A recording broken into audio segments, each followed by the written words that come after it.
On Thursday, I paid a visit to a small business in Buffalo, New York, a town that's been hard hit in recent decades.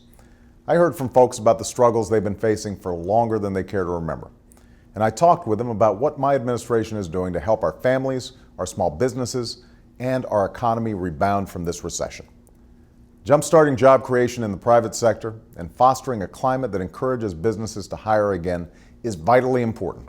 And I'll continue working hard to make sure that happens. But my responsibility as president isn't just to help our economy rebound from this recession. It's to make sure an economic crisis like the one that helped trigger this recession never happens again. That's what Wall Street reform will help us do. In recent weeks, there's been a lot of back and forth about the reform bill currently making its way through Congress. There's been a lot of discussion about technical aspects of the bill, and a lot of heated and frankly, sometimes misleading rhetoric coming from opponents of reform. All of this has helped obscure what reform would actually mean for you, the American people.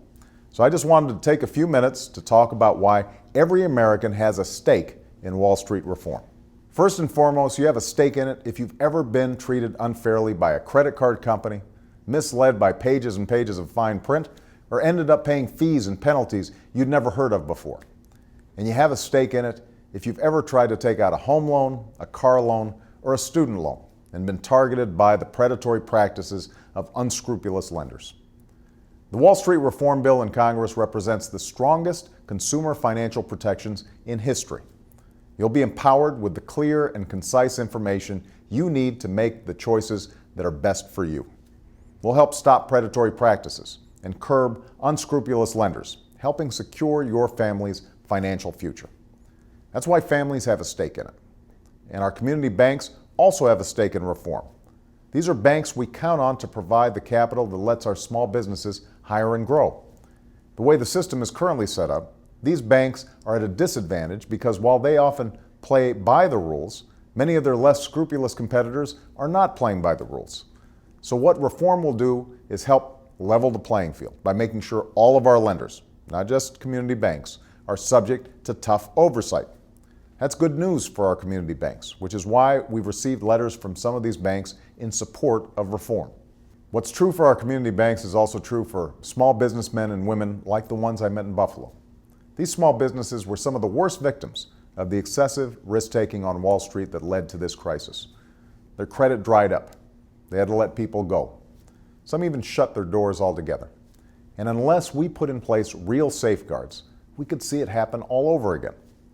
That's why Wall Street reform is so important. With reform, we'll make our financial system more transparent by bringing the kinds of complex backroom deals that helped trigger this crisis into the light of day. We'll prevent banks from taking on so much risk that could collapse and threaten our entire economy. And we'll give shareholders more of a say on pay to help change the perverse incentives that encourage reckless risk-taking in the first place. Put simply, Wall Street reform will bring greater security to folks on Main Street.